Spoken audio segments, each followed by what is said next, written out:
beloved. Take a walk with me.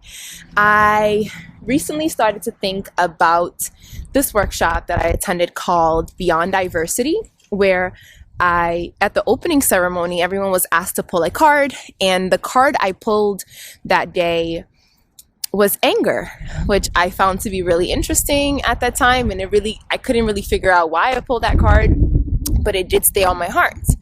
Then time went on, and I remember being at another ceremony, another gathering, where I was asked to express my anger.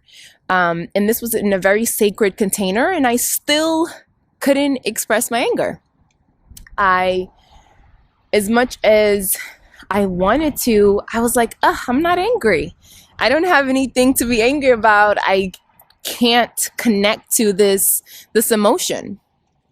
Again, a lot of time went on, and I am just now coming to an understanding of why I pulled anger and why it was so hard for me to express my anger.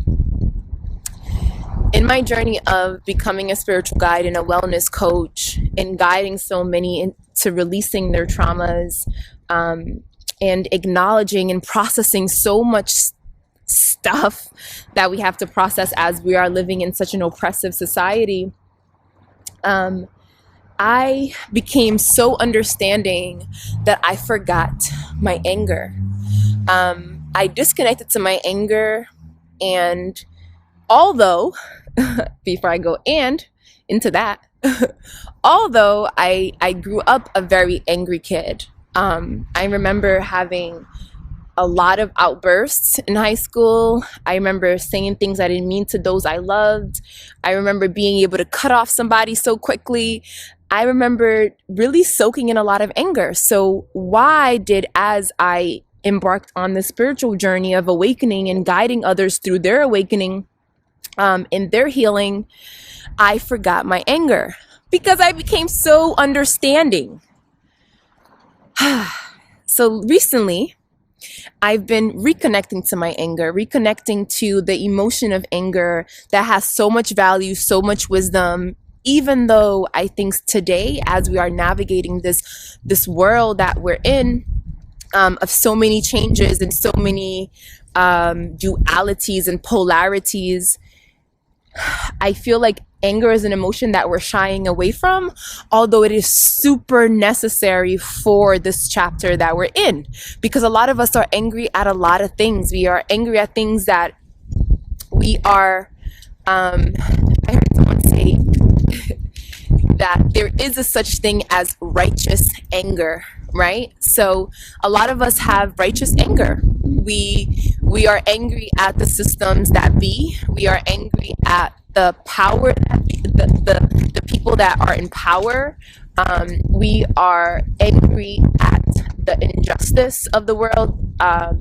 We are angry at the trauma. We are angry at the inequality. We are angry at so many things that are no longer working and haven't been working for a long time, and so grateful for it to be completely falling apart at this time, although it's so scary.